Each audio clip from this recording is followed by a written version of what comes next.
गुरुजी, मेरा कैथारसिस के रिलेटेड दो संशय है। एक, जैसे हमें गुस्सा आता है तो हम जंगल में जाके चिल्लाते हैं और ज़ोर ज़ोर से बोलते हैं, तो हमारा एक नेगेटिविटी निकल रहा है, जो वाइब्रेशन निकल रहा है, तो वो वहाँ पे जो पेड़ पौधे हैं उनको भी वो नेगेटिविटी मेरी जाएगी। तो क्या ये एक ठीक रहेगा कि मैं मेरी नेगेटिविटी निकालने के लिए उनको मैं ट्रांसफ़र करूं? जैसे हम पेड़ को हग करते हैं तो उसमें अच्छी बात आती है, और चिल्लाते हैं तो वो भी मुरझा जाते हैं, फूल भी मुरझा जाते हैं। तो क्या वो सही रहेगा? और दूसरा संशय ये है गुरुजी, जैसे मुझे कोई पर्टिकुलर पर्सन पे गुस्सा है और मैं उसको पर्सनली अगर चिल्लाता हूँ तो व्यावहारिक सत्य में भी प्रॉब्लम आएगा और एक कार्मिक भी बंधन होगा, क्योंकि मैं उसको बोलूँगा वो रिवर्स में आएगा। अभी उसकी जगह पे मैं किसी के तकिए पे फ़ोटो लगा के मैं करता हूँ तो यूनिवर्स तो वाइब्रेशन की भाषा ही समझता है, तो फिर भी मेरे वाइब्रेशन तो उस तक जा ही रहे, तो क्या वहाँ पे भी कर्म बंधन का एक चांसेस है? प्रश्न बहुत गहरा है ना? ये थिन लाइंस वाले क्वेश्चंस हैं, एकदम गहरा प्रश्न है कि जो है कार्मिक बंधन इस प्रकार से बनेंगे क्या, है ना? कि हम जो है एक तो पेड़ पौधों पर मतलब जंगल में निकाल रहे हैं तो नेगेटिविटी किसी कोई ना कोई तो ऑब्जर्व कर रहा है ना? नेगेटिविटी भीतर है, कोई ना कोई तो ऑब्जर्व कर रहा है, तो वहाँ कार्मिक बंधन बनेंगे। अब जो है हमें किसी व्यक्ति पे गुस्सा है, उस पर ना निकाल करके हम उसका फ़ोटो इस्तेमाल कर रहे हैं, उसकी इमेज को इस्तेमाल कर रहे हैं, कल्पना कर रहे हैं और तकिए को मार रहे हैं, लेकिन भाव करने की उसको चोट पड़ रही है ना? तो क्या इससे भी कार्मिक बंधन बनेंगे क्या? प्रश्न बहुत गहरा है, इसे समझना पड़ेगा, डीप जाके समझना पड़ेगा। अब कैथारसिस तो जरूरी है, भीतर दबाए पड़े हो, है ना? उसे बाहर तो निकालना ही पड़ेगा, जिब्रिश के माध्यम से, कैथारसिस के माध्यम से, चीख के चिल्ला के गुस्सा निकालोगे, है ना? जिसके ऊपर जिसे गालियाँ नहीं दे पाए हो उसे कल्पना में उसका चित्र खड़ा करके उसके गालियाँ दोगे, जिसे मार नहीं पाए तो उसका कुछ स्टैच्यू लगाओगे, कोई तकिए पे उसका फ़ोटो लगाओगे, कुछ करोगे घर में या बाहर, उसे निकालोगे।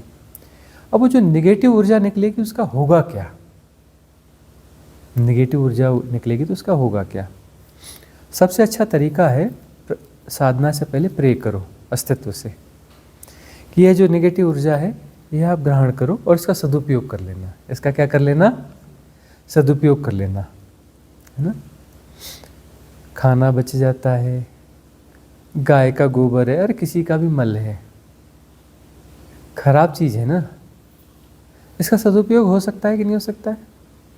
इसकी खाद बनती है। आपको मालूम है रेलवे में आप फ्रेश होने जाते हो, उससे क्या करते हैं, उससे कुछ एनर्जी भी बिल्ड करते हैं और बाद में उसको एज ए खाद भी यूज़ कर लेते हैं करते हैं कि नहीं? गाय का गोबर है, किसानों के यहाँ जाओगे तो गाय का गोबर इधर उधर होता है, उसे फेंकते नहीं है, उसे एक गड्ढा बनाया जाता है, उसमें डाल देते हैं, उसे सड़ने देते हैं कुछ और पत्ते वत्ते गिरते हैं उनको भी उसमें डाल देते हैं। घास पुआल जो गाय को चारा दिया जाता है, जो छोड़ देती है, वो भी उठा के उसमें डाल देते हैं। ये सब सड़ के क्या हो जाता है? खाद बन जाता है। खाद में क्या होता है? थोड़ी स्मेल होती है, अच्छी खासी स्मेल होती है। वो स्मेल वाली चीज़ किसी पौधों में डालोगे तो क्या होगा? उस पौधे को बड़ी पुष्टि मिलेगी, बहुत जल्दी ग्रो होगा, उसकी फसल फल फूल बहुत अच्छे आएंगे कि नहीं आएंगे? तो जो नेगेटिव एनर्जी है और जो पॉजिटिव एनर्जी है, ठीक है ना, एनर्जी तो वही है, उसमें एक एम्फेसिस जुड़ा हुआ है जो उसे नेगेटिव डायरेक्शन दे रहा है, पॉजिटिव डायरेक्शन दे रहा है, एक एम्फेसिस उसमें इन्वॉल्व है, ठीक है ना? उसी का यदि टर्न हो जाए, वह ऊर्जा इस दिशा में न जाकर किसी और दिशा में जाएगी तो क्या हो जाएगी? पॉजिटिव हो जाएगी। नेगेटिव और पॉजिटिव का यही तो बात है ना, कि रॉन्ग डायरेक्शन में जा रही है तो नेगेटिव, राइट डायरेक्शन में जा रही है तो पॉजिटिव। वही कचरा जो सड़ रहा है, गल रहा है, उसको यदि ठीक से खाद बना लो या सही जगह पे डाल दो तो वो क्या हो जाएगा? पॉजिटिव हो जाएगा, खाद बन जाएगा, है ना? ऐसा अभी कोई एक सिस्टम है ना, बहुत सारे लोग जो है अपने छतों पे खेती करते हैं, टेरेस पे, और अपने घर और उसकी जो चीज़ें हैं जो यूज़ होती हैं उसी से उनको जो है जैविक कचरा इधर उधर ना फेंक करके उसी को खाद के रूप में यूज़ करते हैं।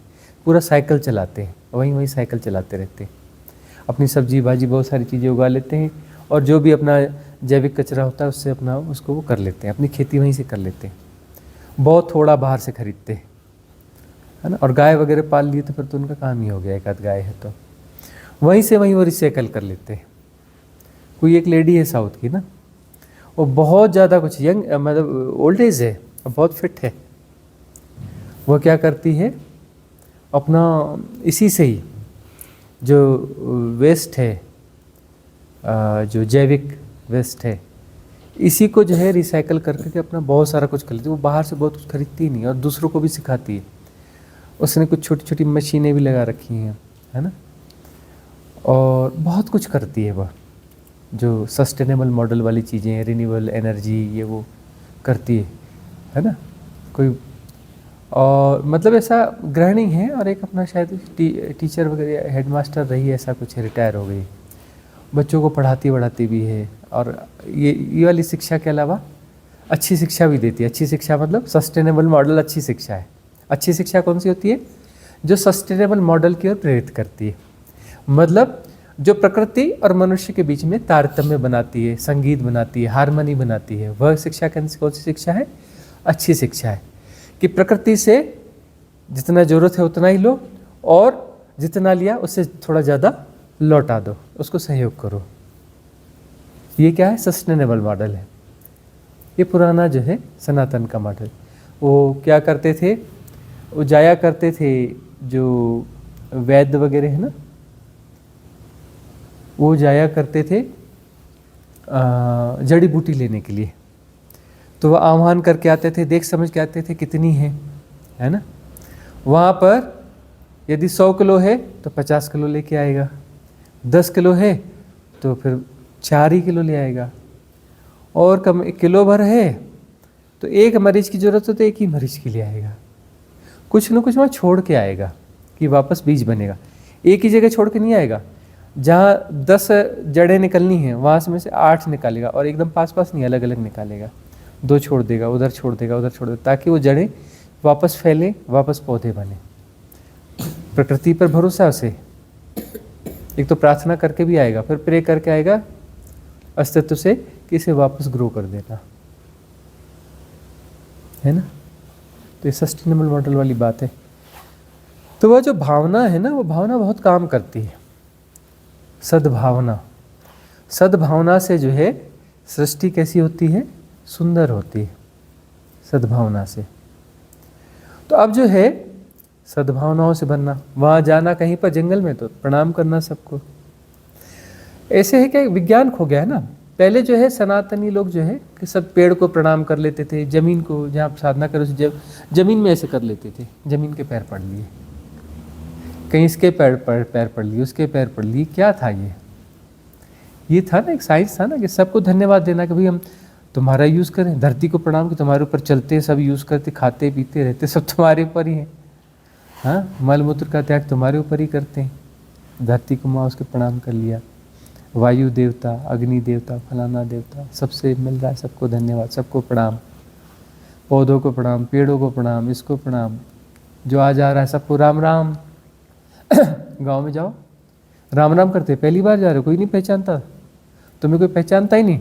जो जंगली गांव में जाओगे ना, गुजरोगे ना, राम राम जी, अब वो चलता बना, उसे कोई लेना देना नहीं कि तुम कौन हो, लेकिन राम राम जी, सद्भावना, है ना, सद्भावना से जीना। तो वहाँ पर क्या है, निगेटिविटी है, भीतर निकालना, तो अस्तित्व से प्रार्थना करो कि हम निकाल रहे हैं, इसका राइट यूज़ कर लें। करना कैसे? सुधारना है। सुधारना कैसे हो? तो तुम्हारे पास ही मैकेनिज्म है, अस्तित्व के पास में मैकेनिज्म है, इन ऊर्जाओं को कर लेना। मंगल कामना करते हैं तो क्या करते हैं, जितनी भी एनर्जीज हैं उसी में जो रॉन्ग डायरेक्शन है वो राइट डायरेक्शन हो जाए। मंगल कामना का क्या अर्थ है? किसी की प्रवृत्ति है ना, क्रोध है तो वही ऊर्जा क्या बन जाए? करुणा बन जाए। क्रोध की ऊर्जा क्या बन जाए, करुणा बन जाए तो मंगल हो जाएगा। ऊर्जा भीतर ही है ना, वह क्या बन जाए, करुणा बन जाए, मंगल नहीं हो जाएगा। लोभ है, वह दान बन जाए, क्या हो जाएगा, मंगल हो जाएगा ना। ऊर्जा वही है ना, सेम ऊर्जा है ना। तो अस्तित्व से प्रार्थना करेंगे, जो निगेटिविटी है हम उसे विसर्जित करना चाहते हैं और पॉजिटिविटी चाहते हैं, तो हमारे पास मैकेनिज्म चाहे तो इसी को डाइवर्ट करके सेम दे देना। यदि ऐसा न हो तो क्या करना कि इसको जो है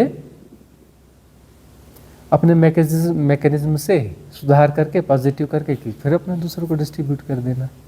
अस्तित्व से प्रार्थना करो, ठीक है ना।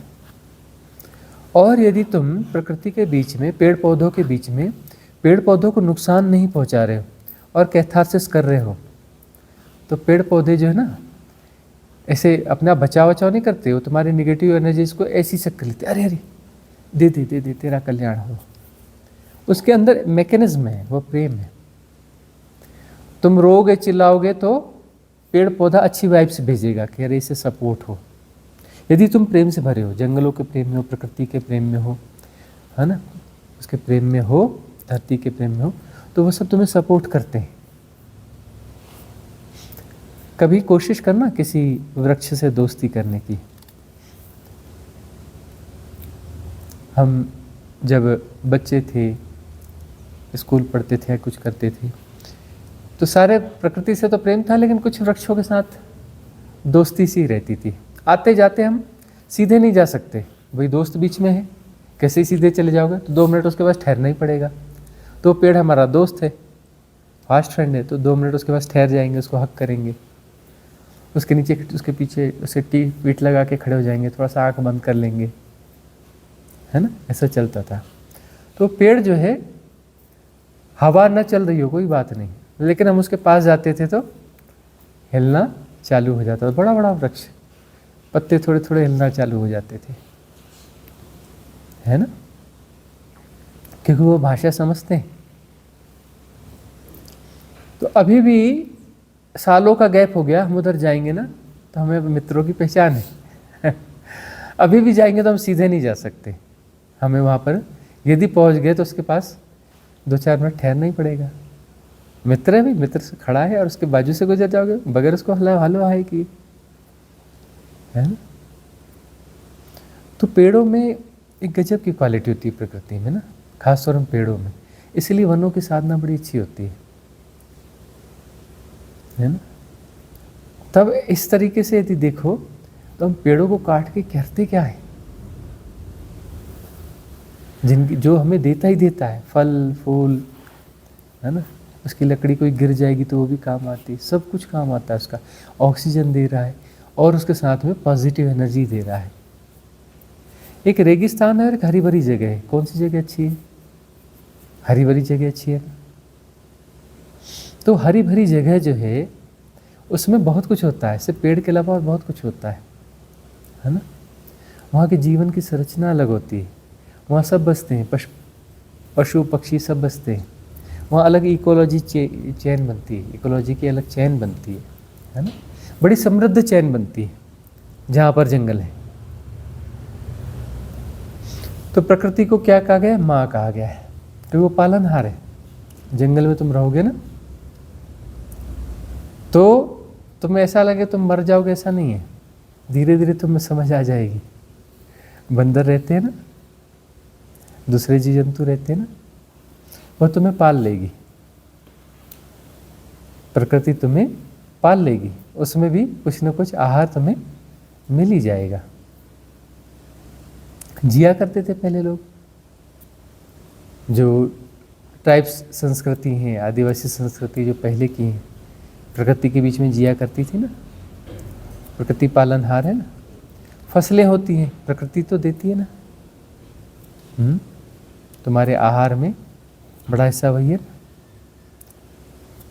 बाद में तुम मांसाहार प्रोड्यूस करते हो, ये करते हो, अलग मैटर है, आता वह उसमें प्रकृति का यही योगदान है, घूम फिर कर जैसा भी देखो। तो प्रकृति पालनहार है, तो प्रकृति पालनहार है तो उसके प्रति और जो पाल रही है कौन है? माँ नहीं होगी? मातृत्व का भाव नहीं होना चाहिए। यदि प्रकृति के प्रति मातृत्व का भाव सहज हो ना, स्वाभाविक हो सबका, तो संसार में समस्या होगी ही नहीं। संसार की सारी समस्या क्या है कि हम प्रकृति के साथ माँ की तरह व्यवहार नहीं कर रहे हैं। हम जो प्रकृति को नोचना चाहते हैं, उससे छीनना चाहते हैं, उससे झपटना चाहते हैं, उस पर हिंसा करते हैं, उस पर अत्याचार करते हैं, है ना, डेवलपमेंट के नाम पर, किसी और नाम पर, है ना, अनावश्यक तरीके से दोहन करते हैं, है ना। देखो लोभ लालच कैसा हो गया। मध्य प्रदेश के एक बेल्ट में खूब आंवला हुआ करता था जंगलों में। ऐसे एक जिला था, वहाँ पर जो है रहे होंगे कोई 1-8 करोड़ पेड़ एक जिले में आंवले के। आंवला बिकने की बात नहीं थी। वहाँ कभी हम जाया करते थे तो जो है आंवला ऐसे किसी तोड़ने की जरूरत नहीं पड़ती थी, नीचे से लटके होते थे। तो आंवला कैसे तोड़ेंगे? एक आंवला खाना है तो एक कोई चुन के तोड़ेंगे और उसको खाएंगे। फिर जरूरत पड़ेगी तो टहलते टहलते फिर कहीं दूसरा, फिर बाजू में पेड़ होगा, एक आंवला तोड़ेंगे और खाएंगे। जितना है उतना तोड़ के खाएंगे, एक ही तोड़ेंगे कि वो तो बिल्कुल हाथ की पहुंच में है ना, और जितना चाहो उतना है। लोभ लालच कैसा हुआ कि जब उसके व्यापार की बात आई, उसको इस तरीके से कुछ प्रचार किया गया कि नहीं नहीं तुम आंवला लाओ, हमें बेचो, हम तुम्हें पैसा देंगे। तो वही जो गांव के लोग हैं, उन लोगों ने क्या किया, उन पेड़ों को, अपना ऊपर वाला है तो ऊपर चढ़ के कौन तोड़ेगा, थोड़ा आंवले का पेड़ थोड़ा कहीं छोटा है तो कमज़ोर भी होता है, बड़ा है तो चढ़ सकते हैं। तो उन्होंने क्या किया, बड़ा है तो उसके ऊपर कौन चढ़ेगा, और काटने में आसान होता है तो नीचे से काट दिया, गिरा दिया, तोड़ करके आंवले निकाल लिया। पूरे जंगल के जंगल साफ हो गए। तो यह संस्कृति हमारी संस्कृति रही है क्या? नहीं रही है ना। इस संस्कृति में कोई इन्फ्लुएंस आ गया है।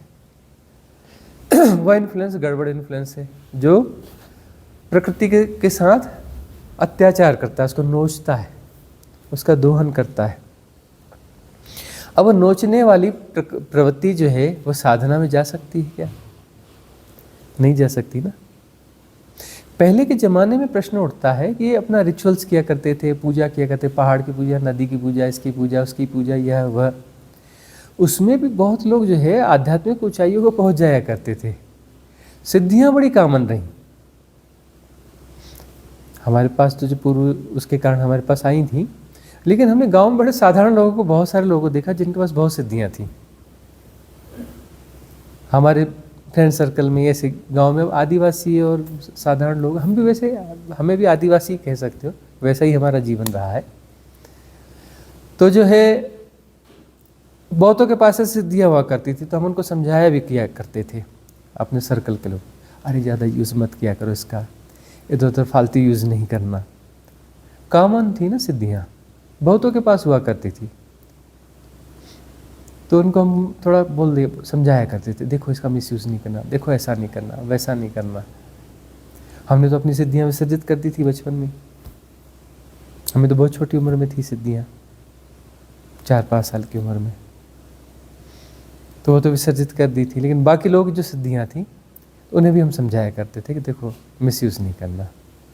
कोई लोहार है उसके पास सिद्धि है, कोई किसान है उसके पास सिद्धि है, कोई मजदूर है उसके पास सिद्धि है ना, तरह तरह की सिद्धियाँ। तो जो है सहजता, सरलता यह होनी चाहिए। और सहजता सरलता नहीं है तो कैथारसिस करना पड़ेगा। कैथारसिस करोगे तो सहजता सरलता आएगी। कैथारसिस मतलब जो भी अनअलाइनमेंट है उसको दोगे किसको? प्रकृति को ही दोगे ना, और कोई किसको दोगे? तुम किसी मनुष्य को दोगे तो समस्या है, किसी जीव पे गुस्सा निकालोगे, अपने पेट पे गुस्सा निकालोगे तो गड़बड़े, है ना। कोई चीज़ निकालनी है, आकाश तत्व पे निकालो ना। आकाश तत्व अनंत है, असीम है, उसकी पात्रता असीम है। अस्तित्व से प्रार्थना कर लो कि इसे ग्रहण करो, इसे पॉजिटिव बनाकर ही डिस्ट्रीब्यूट करना, यह प्रार्थना होनी चाहिए ना। तो जब भी कैथारसिस होगी तो अब हमें प्रार्थना जोड़ देंगे, ठीक है ना, अस्तित्व के साथ, कि यह जो निगेटिविटी हम फेंक रहे हैं, निगेटिविटी क्या हो, पॉजिटिविटी में ट्रांसफॉर्म हो जाए, रूपांतरित हो जाए, और रूपांतरित होकर जिसे भी मिलने मिल जाए, चाहे हम पे ही बरस जाए, चाहे किसी और पे। हमारा क्या सवाल है ना। हम उनसे प्रार्थना भी करते हैं कि हमें पॉजिटिव एनर्जी मिले, हमें पॉजिटिव एनर्जी मिले, और अन्यों को भी मिले। मंगल कामना कि सबके भीतर के जो पैटर्न, जो नेगेटिव पैटर्न है, जो नेगेटिव एनर्जी क्रिएट करते हैं, वो पॉजिटिव में परिणत हो जाए, ठीक है ना। और अंत तक मंगल हो, कल्याण हो, मतलब सब विसर्जित ही हो जाए, विसर्जन हो ना। पैटर्न अच्छे बुरे का कैसा वाले, शुभ अशुभ सब विसर्जित होना चाहिए ना, अच्छा बुरा सब विसर्जित होना चाहिए। तो प्रकृति जो है बहुत सौम्य है, बड़ी कृपालु है, बड़ी दयावान है। उसके बीच में जाकर के बुद्ध और महावीर, है ना, ध्यान में रहते हैं। कृष्ण भी जंगल में रहे, गुरुकुल में। पता है क्या कि उन्होंने साधना करी नहीं करी, क्या किया? अरे साधना, गुरुकुल में रहे तो गुरुकुल में साधना ही तो होती है, और होता क्या है? और जंगलों में रहना सिखाया जाता है, जंगलों में ही गुरुकुल होते रहे, कि प्रकृति के साथ रहना, सौम्यता में रहना, है ना। और कुछ गार्बेज है तो निकालो वहाँ पर। अरे इस जन्म का नहीं हुआ तो पिछले जन्म का होगा, निकालो, निकालना सिखाया जाता है। उसके रिकॉर्ड हमारे पास नहीं है। हम आपको कहते हैं बुद्ध हो, महावीर हो, या जो कुछ भी हो, कबीर हो, नानक हो, कोई भी हो, वह वनों में रहते रहे तो वहाँ उन्होंने बराबर जो है क्या किया होगा? कैथारसिस किया होगा, गार्बेज को निकाला होगा। उन्होंने गार्बेज किसी पे निकाला नहीं। नानक के जीवन में सुना है कभी किसी पे गुस्सा किया हो? सुना है कभी?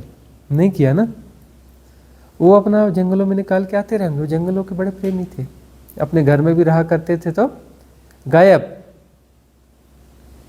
फिर बाद में प्रकट हो जाते थे, है ना। नदी किनारे गए तो पता चला आधी रात वहीं है, ये कभी रात में लौटे ही नहीं।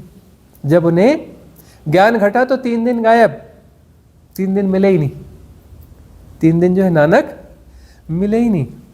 कहते हैं कि नदी के अंदर चले गए थे और 3 दिन बाद नदी से बाहर निकले। कथा है, मिथक कथा है, ऐसा हो या वैसा हो, वो मनुष्यता से दूर हो गए, मनुष्य सभ्यता से 3 दिन के लिए दूर हो गए। 3 दिन बाद प्रकट हुए, कहीं दिखे ही नहीं। वह खूब नदियों में खोजा गया, बहुत लोग आए कि इसमें कहाँ डूबे हुए, डेड बॉडी तो मिल जाए, इधर तो मिल जाए, है ना। उनको बड़ा प्रेम करते थे गांव वाले। खूब ढूंढा गया नानक को, लेकिन जो है कुछ अता पता नहीं चला। 3 दिन बाद अचानक प्रकट हो गए। उसके बाद से तीसरे का कार्यक्रम चालू हो गया। जानते हो ना, ये जो है कोई भी मरता है तो तीसरे दिन दस्तूर होता है, पूरे भारत में होता है, हिंदुओं में होता है ना, तीसरे दिन का दस्तूर। उसके बाद से तीसरे का दस्तूर चालू हो गया कि 3 दिन बाद कुछ अपना जो है एक रिचुअल किया जाता है, ज़्यादातर जगह किया जाता है, मालूम है कि नहीं। ये उसी के बाद चालू हुआ कि नानक जो है 3 दिन तक गायब रहे थे और 3 दिन बाद प्रकट हुए। लोगों ने समझा मर गए, और 3 दिन बाद पता चला कि अरे ये तो सुरक्षित है, वापस आ गए। तो जो है वो पता नहीं उसका क्या कैसा हुआ, लेकिन तीसरे का एक दस्तूर चालू हो गया कि तीसरे दिन कुछ ना कुछ प्रक्रिया की जाती है, कि तीसरे दिन सब सामान्य हो गया। पूजा पाठ करके वो जल छिड़क दिया जाता है, दुकानें बंद रहती, दुकानें कारोबार चालू कर लेते हैं, घर के सामान्य काम काज चालू कर देते हैं। जो अपना घर में बैठे थे बाहर जाके काम करना चालू कर देते। फिर 13वीं या दशकात्र जब होगा तब उस दिन भले छुट्टी मारेंगे, लेकिन सामान्य जीवन में लौट जाते हैं। ये उसके बाद की घटना है। अब कहोगे कि ये हिंदुओं में क्यों हुआ? क्योंकि नानक तो हिंदू ही थे ना। सिख धर्म तो बहुत बाद में बना ना, गुरु गोविंद सिंह ने। मैं वो सिख धर्म नहीं था, धर्म नहीं बनाया उन्होंने, हिंदू धर्म की एक आर्मी बनाई थी। उस आर्मी बनाई थी और बाद में उस आर्मी के आधार पर वो फिर बहुत साल बाद जा कर के उसमें कुछ ऐसा हुआ कि नहीं नहीं ये हमारा अलग है, अलग है, अलग है। हिंदू धर्म का बड़ा बेटा जो है किसको दिया जाता था? उनको सिख शिष्य बना के दिया जाता था। कौन सा शिष्य? जो उनके हिसाब से चलेगा। गुरु गोविंद सिंह को दिया जाता था ना। किसी भी जाति का बड़ा बेटा हो उसके बाल नहीं काटे जाएंगे, उसको अलग तरीके से पाला जाएगा, उसको ज़्यादा अच्छे से खिलाया पिलाया जाएगा, एक्सरसाइज कराई जाएगी, और उसको किसको दे दिया जाएगा? आर्मी को दे दिया जाएगा, जो हिंदू धर्म की रक्षा करती है। इस प्रकार से बना। तो इस प्रकार से फिर तीसरे की वो चालू हुई थी। तो प्रकृति के बीच में बुद्ध पुरुष रहे हैं। बुद्ध पुरुष जो है प्रकृति के बीच में सदा से रहें। और प्रकृति के बीच में कैथारसिस उन्होंने करी है, सबने करी है, ऋषि मुनियों ने सबने करी है। अकेले में रहोगे तो पागलपन नहीं आएगा, रह के देखना अकेले में 2-4 दिन, खूब चलेगा। वो अपने आप से बोलना चालू कर दोगे, कुछ कुछ करना चालू कर दोगे। एकदम एकांत में रहो, कोई मोबाइल नहीं, कोई टीवी नहीं, कोई कुछ नहीं, कोई मनुष्य नहीं, कोई कुछ नहीं। दूसरे दिन से चालू हो जाएगा, तीसरे चौथे दिन से तो पक्का हो जाएगा। तुम बड़बड़ाना चालू कर दोगे, अपने आप से बोलना चालू कर दोगे, कुछ ना कुछ चालू कर दोगे, गार्बेज निकलना चालू हो जाएगा। यदि सम्यक एकांतवास है तो, सम्यक मौन है तो, अरे एकांतवासी हो जाए, सचमुच का एकांतवास हो जाए, जहाँ तुम मनुष्य और सभ्यता से बिल्कुल दूर हो जाओ, टेक्नोलॉजी और इससे किसी भी प्रकार के कन्वर्सेशन या मैसेज वाले से बंद हो जाओ, तुम अकेले बोलते भी रहो, चलेगा, कोई दिक्कत नहीं। 2-4 दिन में तुम्हारी कैथारसिस सब अपने आप होने लगेगी। तुम रोने लगोगे, अचानक अचानक चीखने लगोगे, अचानक चिल्लाने लगोगे, अचानक तुम किसी को गालियां देने लगोगे, अचानक तुम उठा के वो सामान फेंकना चालू कर दोगे, कुछ भी करना चालू कर दोगे। तुम्हारे भीतर का पागलपन निकलना चालू हो जाएगा। कभी जोर जोर से गाओगे, कभी जोर जोर से रोओगे, जोर जोर से चीखोगे, जोर जोर से चिल्लाओगे, सब तुम्हारा निकलना चालू हो जाएगा। कभी बाल नोचोगे, बाल नोचना चालू कर दोगे, बहुत कुछ होगा, है ना। तो प्रकृति के बीच में ही तो कैथारसिस होगी। तो आज यह बात आ रही है कि कहीं पर भी कैथारसिस करो तो अस्तित्व से प्रे कर लेना कि हम जो नेगेटिविटी निकाल रहे हैं इसको दूसरे किसी को हार्म नहीं होना चाहिए। आपसे प्रार्थना है, इधर हमारी निकले उसे कैच कर लो, दीवालों भी मत जाने दो, तकिए भी मत जाने दो, कैच कर लो, पहले ही कैच कर लो। कहीं घुस गई है तो उसे निकाल लो, निकाल कर उसे पॉजिटिव एनर्जी में रूपांतरित कर दो, ट्रांसफॉर्म कर दो। ये प्रार्थना कर लो, डिवाइन कॉस्मिक सपोर्ट सिस्टम से, एजोटेरिक सपोर्ट सिस्टम से, एग्जिस्टेंस से, सबसे प्रार्थना कर लो। साधना में बैठने से पहले प्रार्थना करना अच्छा है ना, सबसे सब मदद मांग लो ना, है ना, प्रार्थना कर लो। प्रार्थना एक गजब का मैकेनिज्म है जो कि अस्तित्व और तुम्हारे बीच में सेतु के रूप में काम करता है। कि तुम सेपरेशन को जी रहे हो ना, तुम हो अस्तित्व ही, तुम हो ही, तुम प्रकृति का हिस्सा हो, लेकिन तुम्हारे जीने का ढंग कैसा है कि तुम प्रकृति का हिस्सा नहीं हो,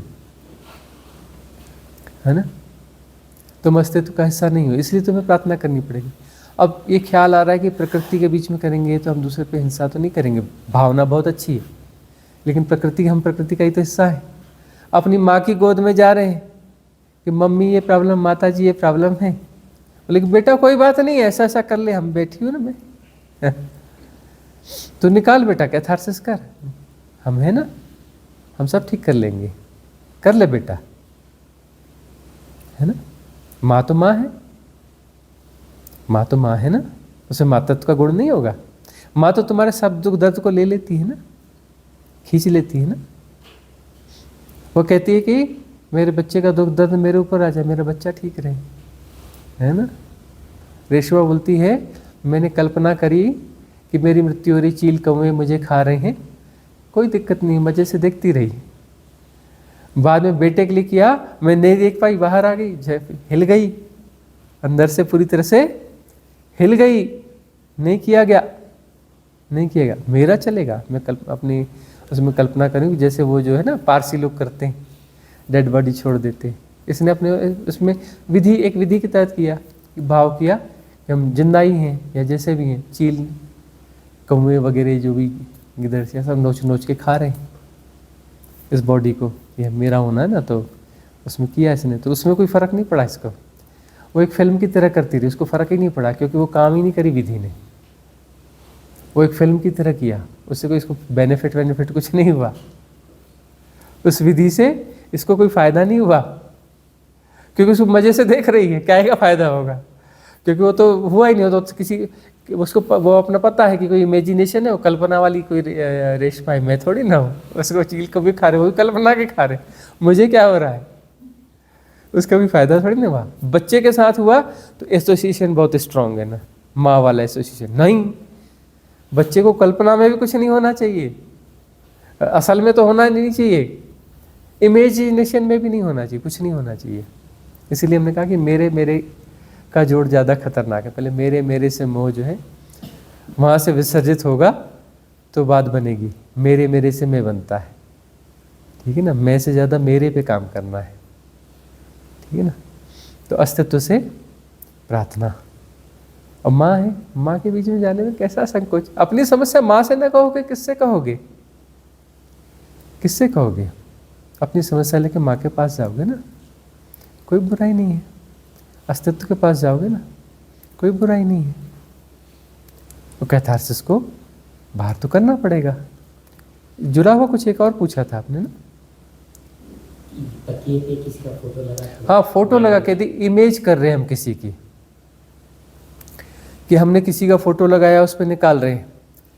यदि सामान्यतः निकाल सको, सिर्फ क्रोध निकाल रहे हो और ये सब निकाल रहे हो कि किसके प्रति ये सवाल नहीं। निकाल पा रहे हो तो बहुत अच्छा है, नहीं निकाल पा रहे हो तो निकालना तो है ही ना, निकालना तो पड़ेगा ही ना। इस जन्म नहीं निकालोगे, अगले जन्म निकालोगे ना। कभी अचानक फटफटोगे और सच में मारोगे कूटोगे उसे। इस जन्म नहीं, अगले जन्म उसे मारोगे कूटोगे, सच में मारोगे, सच में तुम उसकी हत्या करना चाहोगे। तो सच में मारना कूटना अच्छा है कि तकिए को मारना कूटना अच्छा?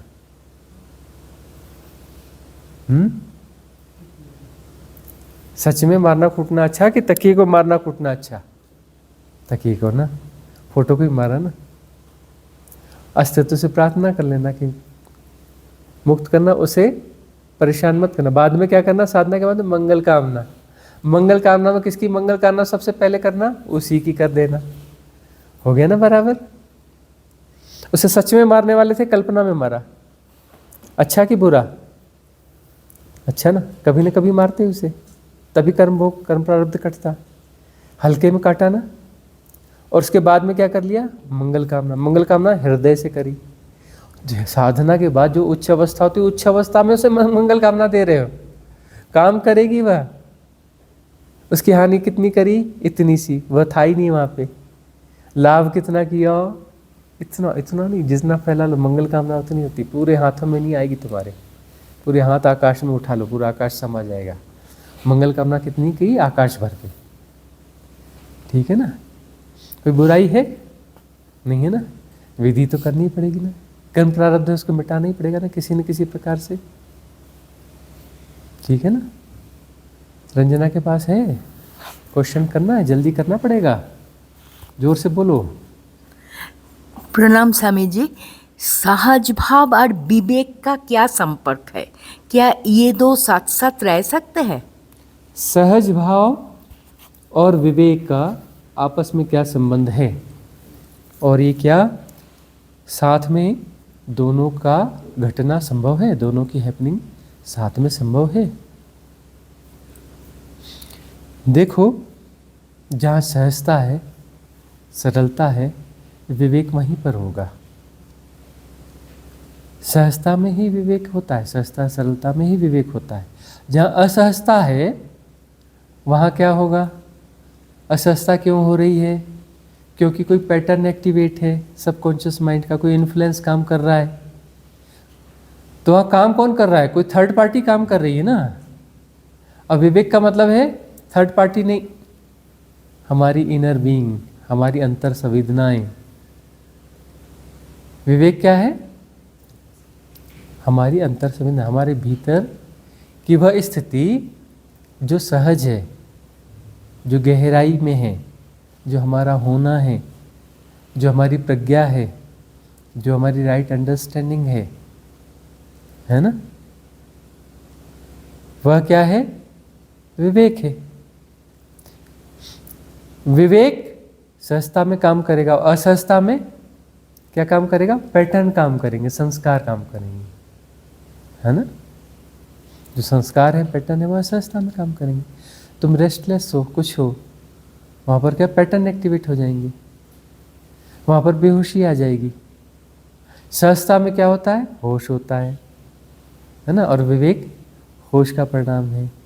विवेक को भगवान महावीर ने विवेक को ही जो है साधना की उच्च अवस्था कह दिया उन्होंने। विवेक को इतना महत्व दे दिया उन्होंने,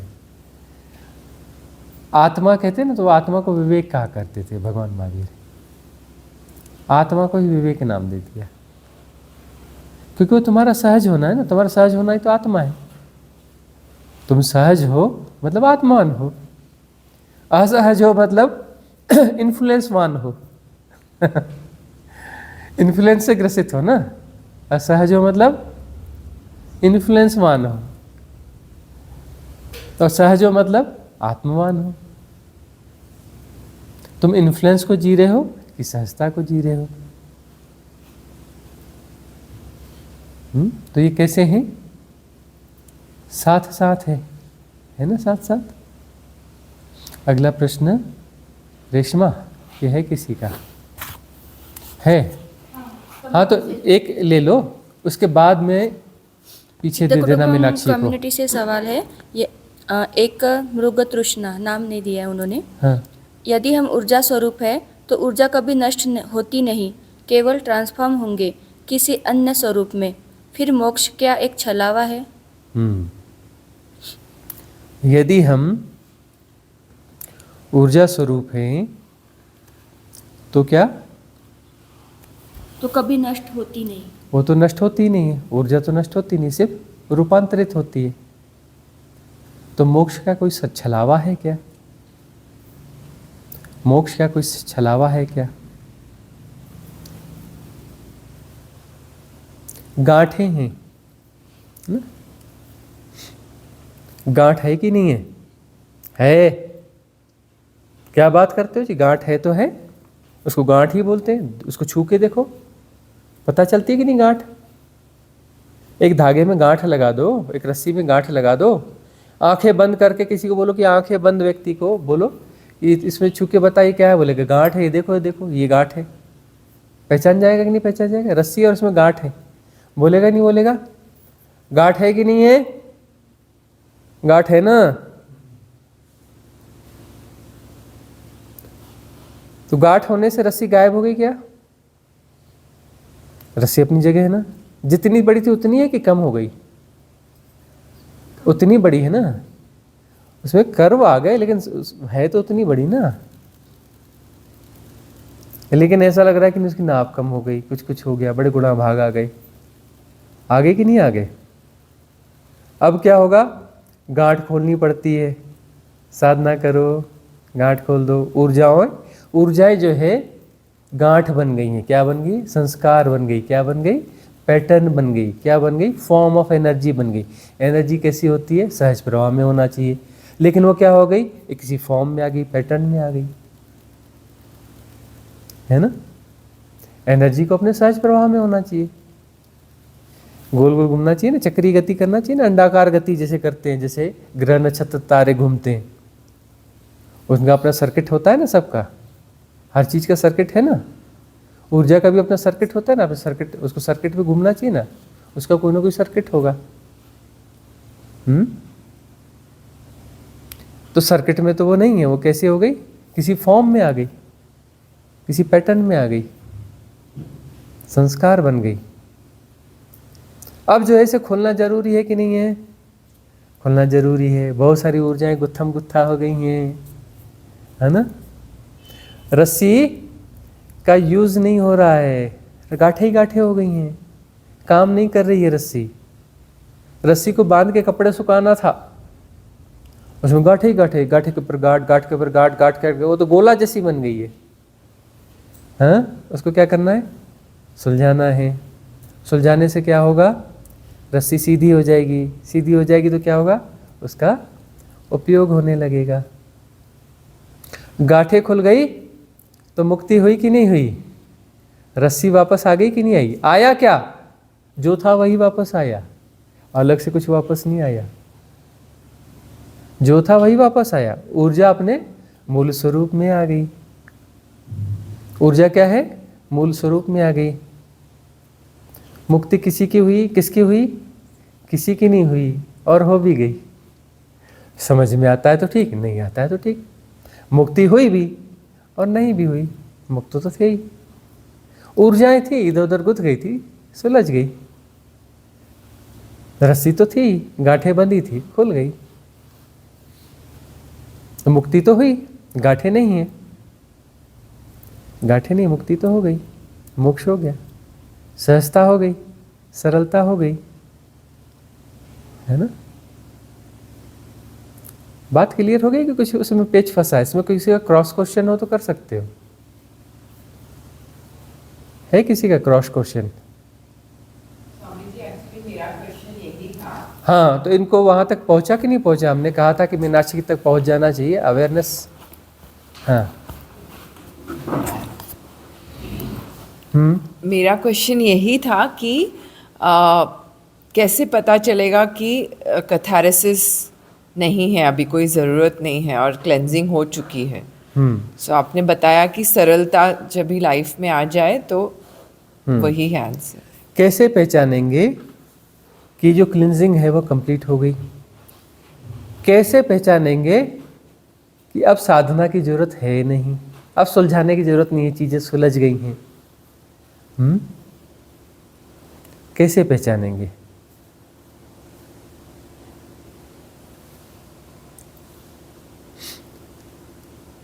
तुम सहज हो, सरल हो, आनंद में हो, सहज आनंद में, वो एक्साइटमेंट वाले आनंद में नहीं, वो सहज आनंद में जिसका तुम्हें पता नहीं है, वो सहज आनंद में हो। जब होगे तो वहां पर कोई प्रश्न होगा ही नहीं, वहां कोई संशय होगा ही नहीं, वहां ना कोई खोज बचेगी भी नहीं, कोई खोज भी नहीं बचेगी, कोई संशय नहीं बचेगा, कोई प्रश्न नहीं बचेगा, है ना। सब हो रहा है और जानना हो रहा है। अभी क्या है, यह साधना के लिए एक विधि की तरह है और उसके बाद में स्वभावगत होगा, कोई विधि की बात ही नहीं होगी। सब हो रहा है, वो तो हो ही रहा है, स्वभाव होता है, और जाना भी जा रहा है। जानने वाला पीछे कोई है ही नहीं, जानने वाला पीछे कोई है ही नहीं, जानने वाला पीछे कोई है ही नहीं, तो पता कैसे करेगा? कोई होगा तब तो ना पता करेगा कि अब कुछ बचा कि नहीं। अरे कोई बचा ही नहीं पीछे। जब वो खो गया ना, मेरा मेरा मेरा मेरा खो गया, वो आधार आलम्बन खो गए ना, तो पीछे कुछ बचा ही नहीं ना। कौन खोजेगा? वहाँ क्या है? सहजानंद। परमात्मा कोई है क्या? कोई है तो परमात्मा बड़ा क्षुद्र होगा। कोई है ना परमात्मा तो कहीं ना कहीं जरूर रहता होगा। परमात्मा कोई ना कोई है ना, तो कहीं ना कहीं उसने जरूर महल बनाया होगा। परमात्मा कहीं है ना, तो जरूर टाटा स्टील के पास उसका एड्रेस होगा, उसने मक्का बिल्डिंग बनाने के लिए उससे सामान जरूर खरीदा होगा। कहीं ना कहीं परमात्मा है ना, तो कहीं ना कहीं हर तो किसी न किसी दुकान से कुछ तो सामान खरीदता ही होगा ना। कहीं ना कहीं तो उसका एड्रेस मिल ही जाएगा, कितना भी छुपाए। अरे सामान लेगा तो किसी लॉजिस्टिक कंपनी वाले के पास भी उसका एड्रेस होगा। अरे हवा में रहता होगा तो वो प्लेन से माल बच जाता होगा, वहाँ कहीं उसका महल होगा ना। तो परमात्मा क्या है? जैसा परमात्मा नहीं है, तो उस समय कोई है नहीं पीछे। तभी तो हम कहते हैं परमात्मा को छुआ नहीं जा सकता, परमात्मा हुआ जा सकता है ना। वहाँ कोई है मतलब परमात्मा नहीं है, तुम ही हो, और तुम हो तो रस्सी है, तुम हो तो वह पैटर्न है, कोई गांठ बची है, तभी तो कोई ना कोई तुम मतलब गांठों का जोड़ है ना, गांठों का जोड़ है ना, कोई गांठ बची है, और एक गांठ बची है तो अगली गांठें फिर बंध सकती हैं। गांठों से गांठें बनती चली जाती हैं, ठीक है ना। तो अपने उस ढंग को देखना है कि हमारे जीने के ढंग क्या है। गांठें बांधने वाले ढंग है कि गांठें खोलने वाले ढंग है ना। साधना पूरे जीवन पे फैलनी चाहिए। इंटेंस मेडिटेशन में तुम उस प्रवृत्ति में आ जाते हो कि गांठें बांधते नहीं, गांठें खोलते हो, और फिर अपना वापस दिनचर्या में आकर वापस कैसे हो जाते हो? गांठें बांधने वाले वापस हो जाते हो, इधर खोलते हो उधर बांध लेते हो। तो जीने का ढंग कैसा होना चाहिए? गांठें खोलने वाला ढंग होना चाहिए, गांठें बांधने वाला ढंग नहीं होना चाहिए। तो साधना कैसी होगी? पूरे जीवन पे फैलेगी। पूरे जीवन में इस ढंग से जीना चाहिए कि गांठें खोलते जाएं, खोलते जाएं, खोलते जाएं। एक समय ऐसा आएगा गांठें रहेगी नहीं, तो गांठें खोलने वाला बचेगा क्या? एक्चुअली एग्जाम्पल पूरे परिपूर्ण नहीं होते। रस्सी के एग्जाम्पल में काफ़ी चीज़ें स्पष्ट हुई, लेकिन सारी तो स्पष्ट नहीं हो सकती ना। एग्जाम्पल बड़े क्षुद्र होते हैं, सत्य को नहीं वो कर सकते, हल्का फुल्का इशारा दे सकते हैं। जब गांठें खुल गई तो गांठें खोलने वाला भी गायब हो जाता है ना। पीछे कोई बचता ही नहीं। गांठों के सहारे से तुम जिंदा हो। तुम्हारी आइडेंटिटी उन गांठों का जोड़ है। गांठें नहीं रही तो तुम ही नहीं रहे, तो पीछे रहा कौन? कोई नहीं। तत्वमसि वही है ना। तुम नहीं हो, उसके बाद तो वहां कोई समस्या है ही नहीं, वहां कोई संशय पैदा ही नहीं होगा। कहाँ से संशय पैदा होगा? संशय पैदा होने के लिए, प्रश्न के लिए कोई पीछे होना चाहिए कि नहीं होना चाहिए? होना चाहिए ना। प्रश्न और है कि उसको इधर भेजना है? स्वामी जी, बट व्यवहारिक जीवन में एक पार्ट ऑफ ईगो को जस्ट एज अ ऑपरेशनल चीज़ के लिए रहता है कि वो भी पूरा ख़त्म हो जाता है? देखो, ये हम बार बार समझाते हैं कि इस जगत में कृष्ण की वह देशना जो बहुत प्रासंगिक है। जिस प्रकार की सामाजिक संरचना है, जटिलता है, सर्वाइवल फॉर स्ट्रगल बहुत टेक्नोलॉजिकल, टिपिकल है ना, और डिफ़िकल्ट हो चुका है। ठीक है ना। तो इसमें क्या कैसा होना चाहिए हमें? भाई जॉब जो है वो रहेगा, जॉब तो अपनी जगह रहेगा ना, और उस जटिल सामाजिक संरचना में उस तरीके से सरवाइव करना है। जटिल सामाजिक संरचना है ना, बहुत सारी चालाकी हैं, ये हैं वो हैं। फिर पॉलिसीज़ के तहत काम करना है। जो कंपनी में काम करे उसकी बिजनेस पॉलिसीज़ हैं, गवर्नमेंट काम करे उसकी पॉलिसीज़ हैं, उन पॉलिसीज़ के अकॉर्डिंग काम करना है। उस पॉलिसीज़ के अकॉर्डिंग काम करोगे तो वह हो सकता है तुम्हारे अनुकूल नहीं भी बैठता है, लेकिन अब ऑप्शन तो है नहीं कि सब जो है साधु हो जाए, सन्यासी हो जाए, भिक्षा मांग के खाएं। हो सकता है क्या? या सब लोग ना हो, कुछ 2-4-5% हो जाएं। अरे जितने हैं उसमें भी फूड क्राइसिस हो रहा है, नहीं हो रहा है? हाँ, तो और बहुत सारे लोग काम धाम करना छोड़ देंगे तो फूड क्राइसिस नहीं हो जाएगा? हो जाएगा ना। या तो फाइनेंशियल फ्रीडम कर लो पहले, फाइनेंशियल फ्रीडम के बाद में जो है फिर उस स्थिति में आओगे। या फिर कैसा? अभिनय पूर्वक जीना। अभिनय पूर्वक जीना होगा, अभिनय पूर्वक जीना होगा। तो अभिनय पूर्वक जीने का अर्थ है कि वहां पर कोई सेंटर है नहीं। सेंटर एक जबरदस्ती का एक सेंटर क्रिएट किया जा रहा है, एक क्रिएट किया जा रहा है, और जो है उससे वह चीज़ें चल रही हैं। अब जो क्रिएट कर रहे हो उसको क्रिएट करते रहोगे, है ना, और होशपूर्वक बने रहोगे। अभिनय होशपूर्वक ही संभव है। अच्छा अभिनय होशपूर्वक संभव है। जितना परफेक्ट अनुभव अभिनय होगा उतना परफेक्ट होश होगा। तो पूरे होश के साथ अभिनय में हो तो जिस चीज़ को तुम क्रिएट कर रहे हो ना, जैसी वह उसकी भूमिका खत्म होगी ना, डिजॉल्व हो जाएगा, क्योंकि तुम क्या में हो? होश में हो।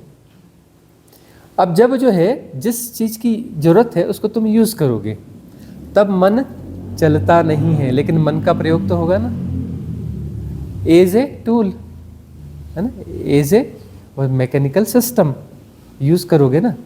इन्फॉर्मेशंस तब भी होंगी।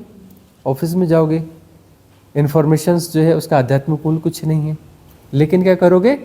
उसको जाओगे स्टोरेज में, जब जिसकी ज़रूरत है यूज़ करोगे, यूज़ करने के बाद वापस वहीं पे फेंक दोगे। मन चलेगा नहीं। जिसकी चीज़ का यूज़ नहीं है, जब यूज़ नहीं है तो तुम उसका उपयोग करोगे नहीं, उसका उपयोग तुम करोगे नहीं। और जब यूज़ है तब उपयोग कर लोगे। तब अभी मन तुम्हें करता है, तब तुम मन को यूज़ करोगे। अभी मन तुम्हारा यूज़ करता है ना, तब तुम मन का यूज़ करोगे। ठीक है ना। तब वह तुम करोगे का अर्थ क्या है? वह तुम जैसा कोई नहीं है, वहाँ पर अस्तित्वगत हो जाएगा, अस्तित्वगत रूप से होगा। ठीक है ना। एक थिन लाइन होगी, थिन लाइन में तुम कहीं ना कहीं होगे, लेकिन बहुत थिन रूप से होगे। और वो क्या क्या हो रहा है वहाँ पर? कालक्षेप।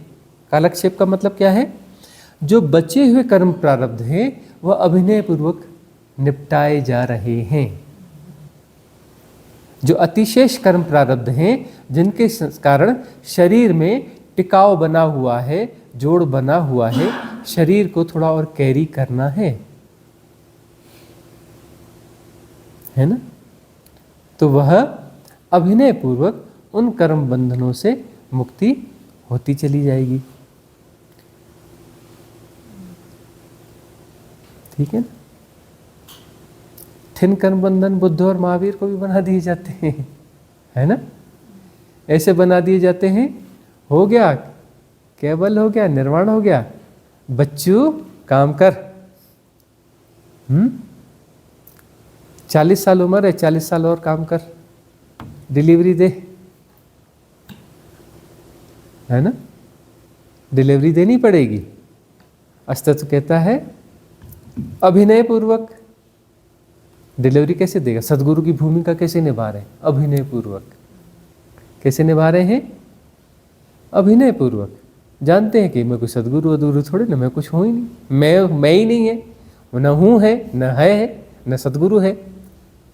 हो रहा है, जाना जा रहा है, क्या हो रहा है, बस हो रहा है, अस्तित्व गत रूप से हो रहा है। सदगुरु की कोई भूमिका प्ले हो रही है, अभिनय पूर्वक प्ले हो रही है। ठीक है ना, तभी तो निमित्त हुए ना। अभिनय पूर्वक प्ले हो रही है मतलब तभी तो निमित्त कहलाए ना। निमित्त का क्या अर्थ है, ठीक है ना। इसलिए सदगुरु कौन है, अस्तित्व ही है। सदगुरु कौन है, अस्तित्व ही है। देख पाओ तो देखना, सदगुरु की सीट पे कोई बैठा लगता है, लेकिन गौर से देखना सदगुरु की सीट खाली है। क्यों? क्योंकि अस्तित्व असीम अनंत निर्गुण निराकार होता है ना। ठीक है, समझ में आई बात? अच्छा, थोड़ा जोर से पूछना पड़ेगा। किसका? आशीष का। हाँ।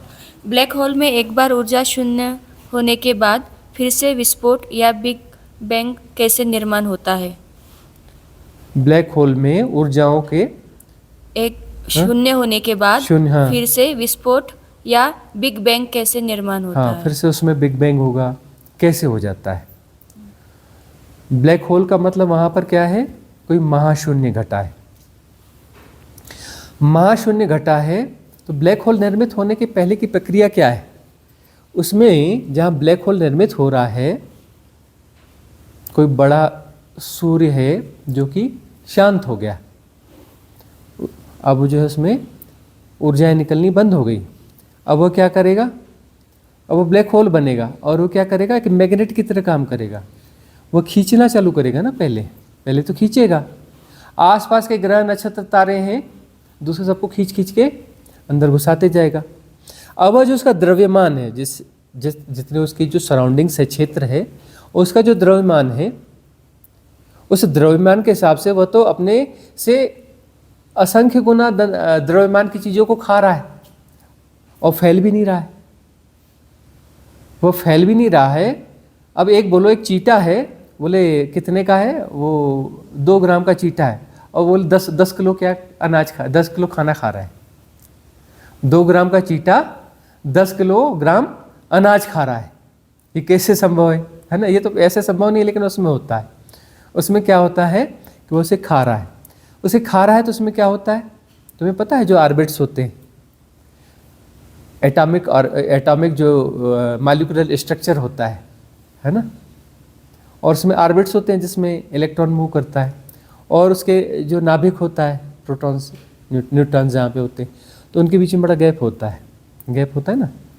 यदि उस गैप को ख़त्म करके उन कणों को एक साथ रख दिया जाए तो क्या होगा, वह 1100 गुना छोटा हो जाएगा। कितना छोटा हो जाएगा?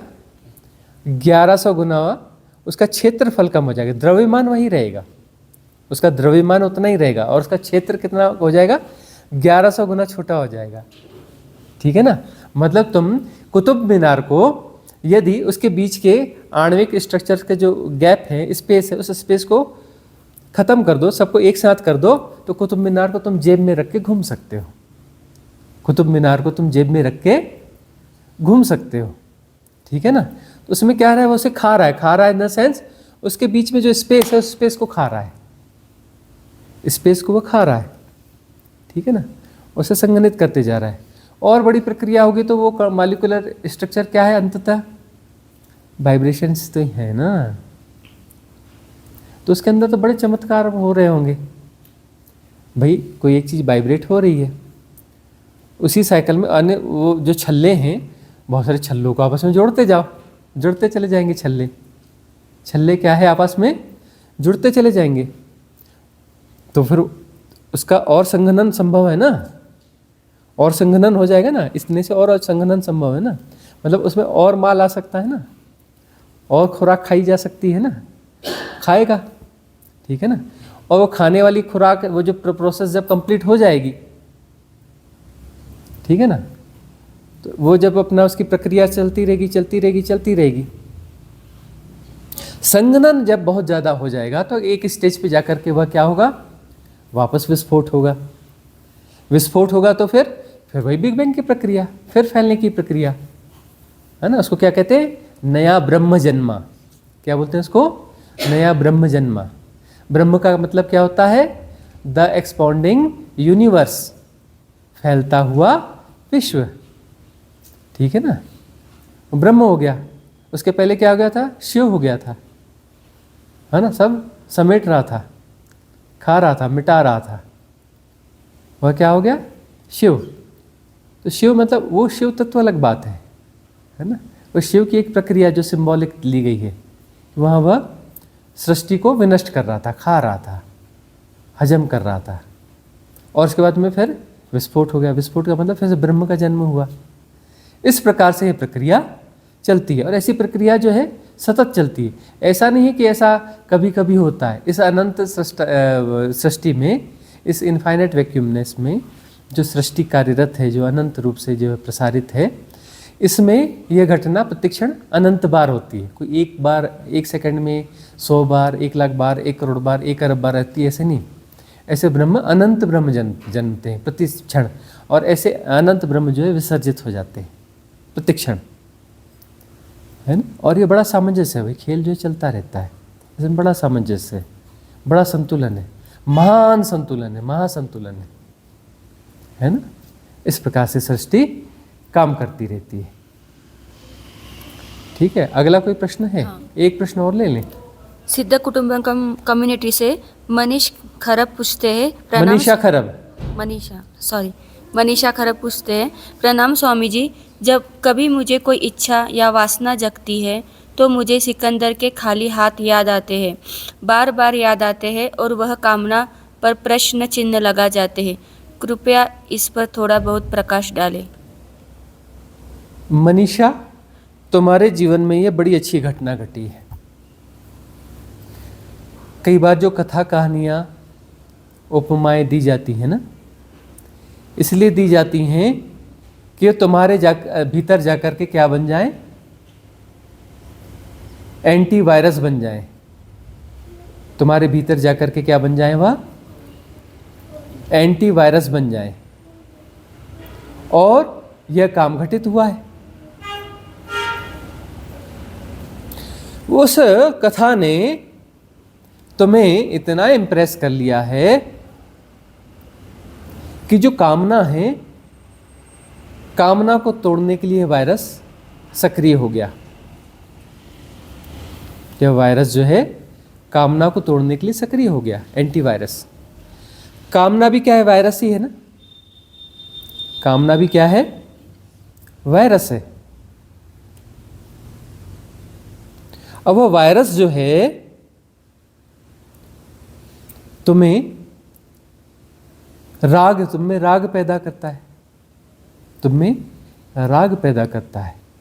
और ये कथा क्या है, एंटीवायरस है। ये तुम्हारे भीतर क्या पैदा करेगी, विराग पैदा करेगी। विराग पैदा करेगी कि तुम कुछ भी बटोरो, जाना तो खाली हाथ है। सिकंदर की कथा है कि वह जगत जीतने के लिए निकला था। युद्ध करते करते जीतते जीतते जीतते वो भारत आया, और भारत में उसने यहाँ पर जो कुछ युद्ध किए, अंततः यहाँ पर जो है बहुत कमज़ोर हो गया, क्षीण हो गया, यहाँ पर बहुत कमज़ोर हो गया और यहाँ से कमज़ोर होकर उसे जाना पड़ा। और बहुत सारी सेना के लोग जो है, जो उसने सोना और हीरे जवाहरात जो वसूले थे, उसे जो है लेकर के भाग गए उसी के सैनिक। और भाग करके यहीं पर पास में थोड़ी जगह है जहाँ हम बैठे हैं ना, उसके पास एक गांव है मलाना। उस गांव में जाकर के उस वहाँ के जंगलों में छुप गए और उन्होंने बाद में यहीं की स्त्रियों से शादी करी और उनकी संततियाँ यहाँ पर हैं, उनका गांव है, उनकी परंपराएं अलग हैं, उनके जीने के ढंग अलग हैं और उनके पास खूब धन है। वो धन कौन सा है? वही लूटा हुआ धन जो है उनके पास छुपाया गड़ाया हुआ रखा हुआ है, बहुत ज़्यादा धन है। तो जो है सिकंदर जब यहाँ से गया तो काफ़ी कमज़ोर होके जा रहा था आगे, और आगे जा कर के यहाँ पर ही इस कुछ ऐसा हुआ कि कुछ ऐसे बीमारी हो गई, उसको बीमारी हो गई। उसका इलाज जो उसके साथ में वैद्य थे, डॉक्टर थे, वो कर रहे थे। उनसे उसने पूछा कि मेरी बीमारी मुझे खतरनाक दिख रही है। उन्होंने ठीक ठीक बोलो, उन्होंने कहा हाँ बिल्कुल ठीक बोल रहे हो, बीमारी कैसी है? खतरनाक है, जानलेवा है। उसने मुझे ईमानदारी से बताओ मेरे पास कितना समय बचा है? बोले 24 घंटे भी नहीं बचे तुम्हारे पास, तुम्हारे पास 24 घंटे भी नहीं बचे। उसने क्या कहा कि मैं तुम्हें बहुत धन दूंगा, तुम बस मेरी माँ तक मुझे पहुँचा दो, उतनी सांसें मुझे दे दो। मैं अपनी एक माँ से मिल करके एक बार थोड़ी देर बैठ जाऊँ, थोड़ी देर बातचीत कर लूँ, माँ से मिल लूँ, वहाँ तक पहुँचा दो, मैं तुम्हें बहुत कुछ धन दूंगा। बोले संभव नहीं। अच्छा मैं तुम्हें आधा राज्य दे दूंगा, मैं तुम्हें आधा राज्य दे दूंगा। बोले कि बात ठीक है महाराज, लेकिन आधा राज्य भी दोगे तो हमारे हाथ में नहीं। अच्छा बोले पूरा राज्य, पूरी दुनिया जीत ली, पूरी दुनिया तुम्हें दे देता हूँ, तुम मुझे बस इतना समय दे दो, वहाँ तक मुझे पहुँचा दो मेरी माँ तक, और मैं उससे थोड़ी देर मिल बैठ के बात कर लूँ, थोड़ी देर, उसके बाद चला जाए, पूरा राज्य देता हूँ। उन्होंने कहा संभव नहीं है। तब उसे क्या ख्याल आया, सिकंदर को क्या ख्याल आया? जब वह चला था विश्व युद्ध के लिए तो वहाँ वह जिससे प्रभावित था, जिसके बारे में कथाएं सुनी थी, एक फ़कीर था डायोजनीज। एक फ़कीर था जो नंग धड़ंग रहता था, नदी किनारे रेत में रहा करता था, और ऐसे ही कुछ जो है ऑर्डनरी से कोई पाइप जैसी कोई चीज़ होती है, कोई उसके भी कहीं ऐसे रहा करता था, कहीं फिजूल में पड़ी हुई कोई जगह थी, ऐसे उसमें टेम्पररी शेल्टर में रहा करता था। तो जो विश्व युद्ध के लिए निकला तो प्रेम था उसका, वहाँ गया और डायोजनीज से मिला और उससे कहा कि मैं जो है विश्व युद्ध पर निकलना चाहता हूँ, मैं विश्व युद्ध पर निकलना चाहता हूँ, पर दुनिया को जीतने के लिए जा रहा हूँ। तो डायोजनीज ने कहा अच्छा पूरी दुनिया को जीतने के लिए जाना चाहता है? पहले उसने कहा कि मैं इस फलाने देश पर युद्ध करने जा रहा हूँ। अच्छा ठीक, उसके बाद क्या करेगा? बोले उस देश को जीतूंगा, उसके बाद इस देश को जीतूंगा। उसने अपना पूरा प्रोग्राम बताया। उसको क्या बोलते हैं? पूरा क्या बताया?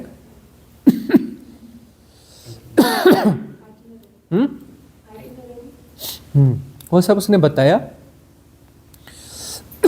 ऐसे ऐसे मैं पूरा विश्व युद्ध, पूरे विश्व को जीत लूंगा, यह जीतूंगा, फिर यह जीतूंगा, फिर यह जीतूंगा, उसके बाद विश्व को जीत के आऊँगा।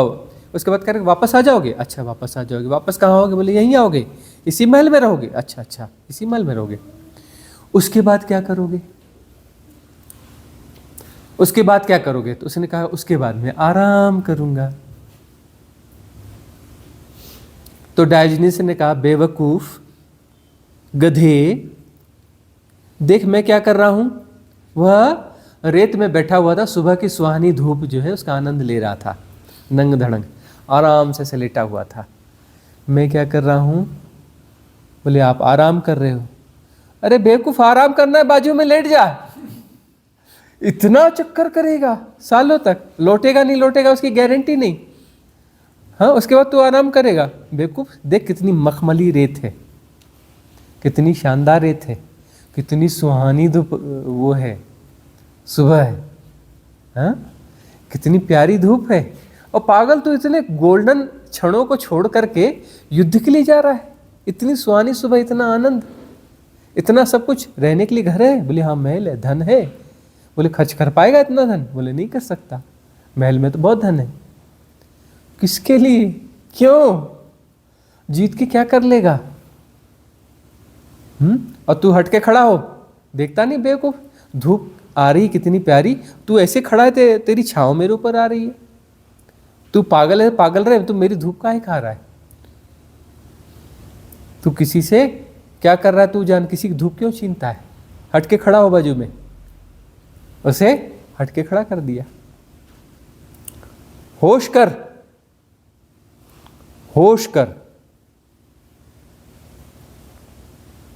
तो ये घटना जो है ख्याल आई होगी किसको? सिकंदर को। युद्ध करते करते करते वो कुछ इलाकों में पहुंचा, कबीला इलाकों में पहुंचा, और पता चला कि ये कबीला है और इसके पास भी कुछ धन है, तो उनसे युद्ध करने के लिए बड़ी आर्मी लेके पहुंचा। और कबीला कैसा था? सहज सरल प्रकृति के साथ जीने वाला कबीला। उनके पास कोई हथियार भी नहीं हुआ करते थे, कोई आर्मी भी नहीं हुआ करती थी। उसके सरदार को पता चला कि सिकंदर आता है, युद्ध करने आता है, बहुत बड़ी सेना लेके आता है। उसको बड़ा आश्चर्य हुआ,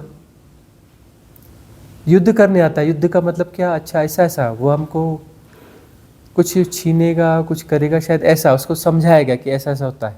उनको मालूम नहीं था कि युद्ध क्या होता है, क्यों युद्ध करते हैं, मतलब युद्ध क्यों करना चाहिए, लड़ना झगड़ना क्यों चाहिए, उनको समझता नहीं था।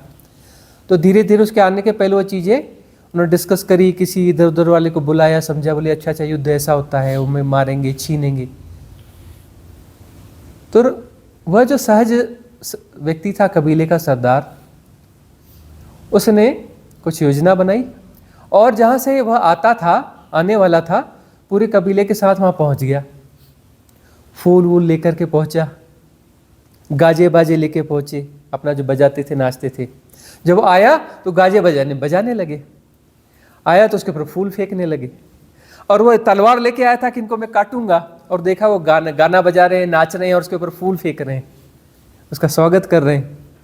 कैसे युद्ध करे वह? उसकी तलवार देखता रहा, धीरे धीरे नीचे होते होते म्यान में चली गई। पूरी आर्मी खड़ी हो गई। क्या करें अब? बोले, उनने कहा चलो। चलने लगे, फूल फेंक के ले जाने लगे। उसने देखा इसके पास कोई हथियार ही नहीं है, उसको डर भी नहीं लगा। बोले इनसे क्या डरना, चलो इनके साथ चलते हैं। अजब गजब के लोग, ऐसे कभी लोग देखे भी नहीं। उसको अपनी झोपड़ी में ले गया, देखा कबीला है ऐसा है, लेकिन रहते झोपड़ी में, सरदार भी झोपड़ी में रहता है, महल भी नहीं बनाया इसने। और जो है इनके बैठने की व्यवस्था बनाई गई। उसको जो है फिर कहा तुम्हारा स्वागत है, फूल मालाएं यह वह किया, है ना। और जो है तब तक उन्होंने जो व्यवस्था बनाई, सोने की थाली, हीरे मोती जड़े, सोने का गिलास, है ना। और उसको कहा कि चलो भोजन कर लो, तुम थके मांदे आए होगे, भोजन कर लो। सरदार ने आज आदेश दिया कि सम्राट को भोजन कराया जाए। तो जो है कोई सुंदर उनकी युवती रही होगी, सुंदर सी, वह आई, भोजन लेके आई। भोजन में क्या लेके आई? हीरे मोती जवाहरात, सोना, थाली भर भर के लाके बड़ी बड़ी परातों में उसके सामने रखते चले गए, पूरा सजा दिया। बोले सम्राट भोजन करो, सम्राट भोजन करो। वह बिल्कुल चौंक गया। बोले सरदार तुम मुझे क्या पागल समझते हो? मैं मूर्ख हूं, दिखता नहीं मैं इंसान हूं, ये कोई खाने की चीज है? अच्छा हमें तो बताया क्या तुम इसके शौकीन, तुम ये लूट के ले जाते हो, तो हमने सोचा कि तुम यही खाते होगे। लूट के क्यों ले जाते हो? यही खाते होगे, दूसरों का भी लूटते हो, ये तुम खाते हो। तुम बड़े मुश्किल से जुगाड़ किया है सब जगह से हमने, कि तुम्हारा खुराक है, तुम्हारे जाते जाते और कहीं जाओगे खत्म ना हो जाए, तो हमने थोड़ा जुगाड़ किया है, लेके जाओ, तुम खाओगे ना इसे, तुम यही तो खाते होगे। उसके पास कोई जवाब नहीं था, काटो तो खून नहीं। बोले हाँ हम जैसे ऑर्डिनरी लोग हैं, हम गेहूं की रोटी खाते हैं, तुम तो बड़े कुछ सम्राट दिखते हो, तुम कहाँ गेहूं की रोटी खाओगे, तुम कहाँ ये अपना सब्जी दाल वगैरह खाओगे। बोले नहीं नहीं मैं भी वही खाता हूं। अच्छा, तो उन्होंने कहा एक बात बताओ सिकंदर, तुम जहां से आए हो वहाँ पर खेत हैं? बोले हाँ हाँ, हमारे यहाँ बहुत अच्छे खेत हैं, तुमसे अच्छे खेत हैं। वहाँ पर गेहूं की बालियाँ होती हैं? अरे तुमसे अच्छी होती हैं, हमारे यहाँ बहुत फसलें होती हैं, अनाप शनाप फसलें होती हैं, खूब गेहूं होता है, खूब तरह तरह की और फसलें होती हैं, खूब सब्जियां होती हैं, खाने पीने की खूब व्यवस्था है। अच्छा तुम्हारे पास सब व्यवस्था है, तो तुम दूसरों का छीनने क्यों निकले हो जब तुम्हारे पास सब कुछ है? तो यह बात हमें समझा दो, और यह युद्ध क्या होता है हमें समझाओ। हमें युद्ध का पता नहीं है, हमें यह नहीं पता कि जो है जिसके पास सब कुछ है और दूसरों का छीनने क्यों निकला है। यह हमारी समझ के खोपड़ी के ऊपर की बात है। हमें यह समझाओ, तुम्हें जो चाहिए तुम ऐसे ही देने के लिए, हम सब ले जाओ, सब ले जाओ, लेकिन हमें समझा के जाओ कि ये सब है क्या, ये क्यों किया जाता है। उसके पास कोई जवाब नहीं था। फिर उसने रिक्वेस्ट करी, उसको फिर सादा भोजन दिया गया, फिर वह रुका उनके यहाँ और रात में ही उसने निर्णय लिया कुछ। अगले दिन सुबह जो है उसने सरदार से कहा, सरदार मैं यह सब तो नहीं ले जाऊंगा, लेकिन कोई एक चीज़ ले जाऊंगा। बोले अच्छा क्या ले जाएगा? बोले सुंदर युवती वह कौन थी? बोले मेरी बेटी, मैं उससे विवाह करना चाहता हूँ, मैं उससे विवाह करूंगा और उसे लेके जाऊंगा। ये धन संपत्ति तो मैं नहीं ले जाऊंगा, और मेरे पास बहुत सारा है, उसमें से तुम्हें चाहिए तो तुम और ले लो, लेकिन मैं जो है यहाँ से एक निशानी ले जाना चाहता हूँ। ऐसी सभ्यता, ऐसा समाज, ऐसे लोग, ऐसा चिंतन मैंने देखा नहीं, तो यहाँ से मैं कोई एक चीज़ ले जाना चाहता हूँ, तो उसको मैं लेके जाऊँगा, तो मुझे यह चिंतन या कुछ पता चलेगा। उसने उस कबीले की उस युवती से विवाह किया, जो देखने में वह ऐसी सुंदर नहीं रही होगी, वो काली रही होगी, कैसी रही होगी, वह जो यूनानी एकदम गोरा खूबसूरत, लेकिन बोले नहीं, यह अलग सौंदर्य है, वह सौंदर्य अलग होता है। कबीलाई और ये इस प्रकार के लोग रहते हैं ना, उनमें एक अलग किस्म की ब्यूटी रहती है, वह ब्यूटी बिल्कुल अलग होती है ना, नेचुरल ब्यूटी होती है। उस पर भी वो मोहित हो गया था और वह उसे लेके चला। अब इन घटनाओं ने उसके जीवन पे काम किया होगा। जब वह रोग से ग्रसित हो गया, जब मरने वाला था, तो उसके सारे सपने टूट गए और वही घटनाएं उसे याद आई होंगी। डायोजनीज याद आया होगा और अपना वो ससुर याद आया होगा, है ना। वह देखना, देखो सदगुरु बीज डालते हैं तुम्हारे भीतर में, मौके पर काम जरूर करेंगे। बीज डालते हैं ना, तुम्हारी अंदर की भूमि पर बीज डाले जाते हैं यहाँ पर रिट्रीट में। और क्या होता है, तरह तरह के ऐसे बीज डाले जाते हैं और इनकी फ्लावरिंग होगी, पल्लवित और पुष्पित होंगे ही होंगे अपने समय पर, अपने ऋतु आने पर होंगे ही होंगे। व्यर्थ कभी नहीं जाती उनकी वाणी। आप तो वचन कभी भी व्यर्थ नहीं जाते हैं मनीषा, आत्मवचन कभी भी व्यर्थ नहीं जाते हैं। बीज तुम्हारे भीतर डाला गया और बीज पल्लवित होने लगा है, पल्लवित होने लगा है, बहुत जल्दी पुष्पित भी हो जाएगा, फूल भी आएंगे। चिंता मत करो, फ्लावरिंग होने वाली है। मनीषा तुम्हारी साधना अच्छी है, तुम्हारी समस्या हम जानते हैं। तुम हर रिट्रीट में आना चाहती हो, पूरे समय रहना चाहती हो, लेकिन तुम्हारे परिवार वाले ऐसे हैं कि तुम्हें बाहर निकलने भी नहीं देंगे, एक दिन के लिए भी नहीं आने देंगे, पता है हमें। लेकिन आप तो वचन जैसे भी तुम्हारे भीतर डाले जाते हैं, हमें पता है हमारे बहुत सारे बीज तुम्हारे भीतर पड़े हुए हैं और सब जो है पल्लवित होना शुरू हो चुके हैं, बहुत जल्दी पुष्पित भी हो जाएंगे। ऋतु आ गई है, अनुकूल ऋतु आ गई है, बहुत जल्दी कलियां निकलेंगी और फूल खिल जाएगा।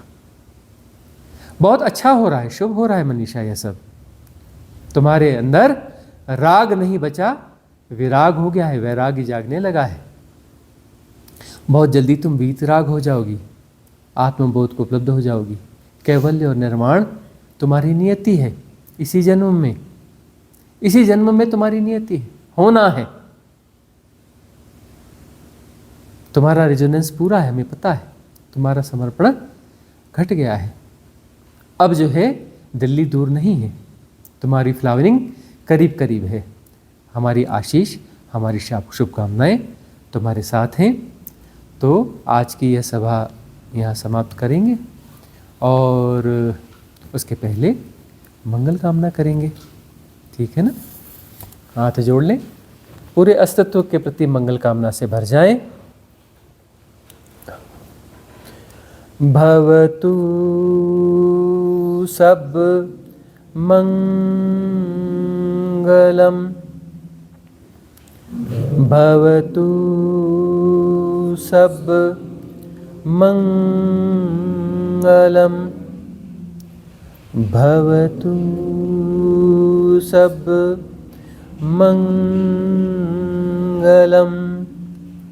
सबका मंगल हो, सबका कल्याण हो, सबका मंगल हो, सबका कल्याण हो, सबका मंगल हो, सबका कल्याण हो। सर्वे भवन्तु सुखिनः, सर्वे सन्तु निरामया, सर्वे भद्राणि पश्यन्तु मा कश्चित् दुःख भाग् भवेत्। ओम शांति शांति शांति। झुक जाएं।